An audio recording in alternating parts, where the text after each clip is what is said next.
ناظرین اکرام، 1950 میں جب ہندوستان میں سیکولر آئین نافذ کیا گیا تو اس کے بعد کئی ایسی پارٹیوں نے جنم لیا جو مذہبی عقائد سے بالاتر ہو کر سیکولرزم کو اپنائے ہوئے تھیں۔ اگرچہ کانگریس کا تو پہلے سے ہی کوئی مذہب نہیں تھا، لیکن آزادی کے بعد جو بھی سیاسی پارٹیاں معرض وجود میں آئیں وہ تمام کی تمام سیکولر تھیں۔ لہٰذا سیکولر آئین اور کانگریسی لیڈروں کی ظاہری لادینی موقف کے باوجود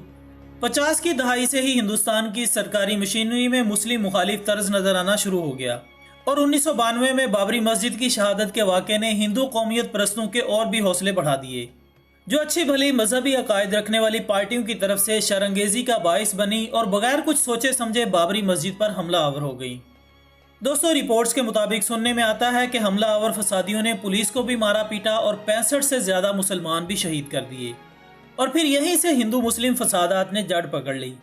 پھر یہ مقدمہ بھارتی عدالت میں 27 سال چلا اور بالآخر حتمی فیصلہ دسمبر سن 2019 کو سنایا گیا،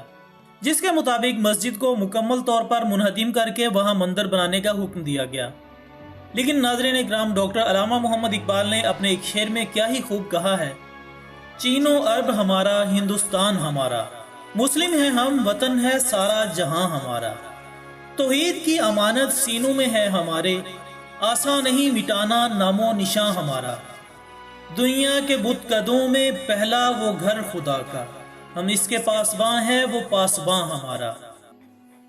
سامعین گرامی، اس شعر کی حقیقت دنیا پر آشکار اس وقت ہوئی جب بھارتی سپریم کورٹ کے احکامات کے مطابق بابری مسجد کی باقیات کے انہدام کا کام شروع کرنے کا فیصلہ کیا گیا،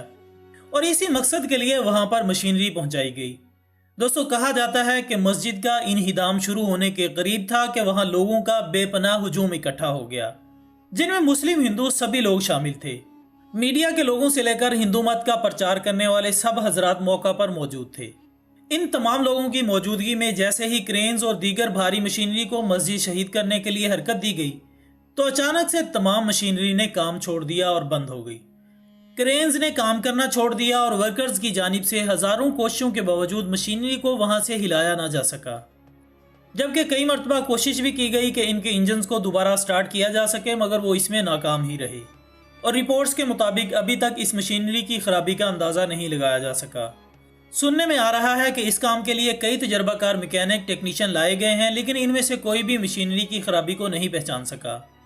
تو ایسے موقع پر بہت سے مسلمان وہاں پر موجود اسے قدرت کا ایک معجزہ قرار دیتے ہوئے کہنے لگے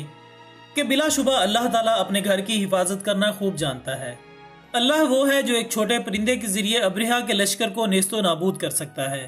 کچھ حضرات کا یہ بھی کہنا ہے کہ یہ اللہ تعالیٰ کی طرف سے مودی حکومت کے لیے ایک اشارہ ہے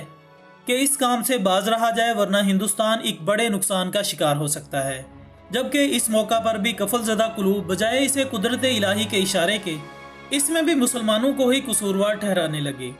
ان کے مطابق مسلمانوں کی جانب سے جادو ٹونا کیا گیا ہے، جس کی وجہ سے مشینری خراب ہو گئی ہے، اور اب یہ فیصلہ کیا گیا ہے کہ اگلے روز یہاں پر باقاعدہ پوجا پاٹ کر کے بابری مسجد کو گرانے کا کام دوبارہ سے شروع کیا جائے گا۔ مگر دوستو، جب ایک صحافی نے اس عمل میں حصہ لینے والے کرین آپریٹر سے سوال کیا تو اس نے کہا کہ جیسے ہی ہم نے کام شروع کیا اچانک سے ہماری ساری مشینیں بند ہو گئی۔ ایسا محسوس ہوا کہ کسی غیر مرئی طاقت نے مشینوں کو جام کر دیا ہو۔ سامعین گرامی، اس عمل میں بضد رہ کر پھر سے کام تو شروع کر دیا جائے گا، لیکن ہندو کمیونٹی کو ماضی کا ورق کھنگال کر دیکھ لینا چاہیے کہ پہلے بھی بابری مسجد کو شہید کرنے والوں کا کیسا عبرتناک انجام ہوا تھا۔ کچھ لوگ تو اسلام قبول کیے بنا نہ رہ پائے اور کچھ نیم پاگل ہو کر اپنی جان سے ہاتھ دھو بیٹھے۔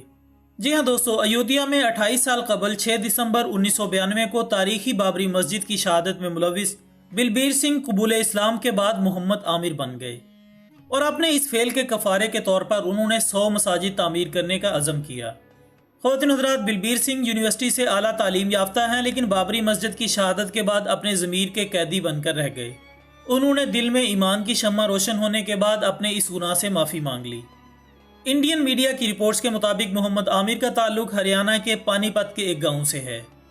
ان کے خاندان نے ہجرت کر کے شہر کا رخ کیا۔ حال ہی میں انہوں نے بتایا کہ وہ بچپن سے RSS کی مقامی شاخ سے وابستہ رہے، جبکہ مسجد کو شہید کرنے کا واقعہ سناتے ہوئے محمد عامر کا کہنا تھا کہ بابری مسجد پر ہتھوڑا چلاتے ہی ان کی بے چینی بڑھ گئی، لیکن مسلمانوں کے بارے میں دل و دماغ میں بھری نفرت نے مسجد پر مزید وار کرنے پر اکسایا، اور اس دوران طبیعت مزید بگڑتی گئی۔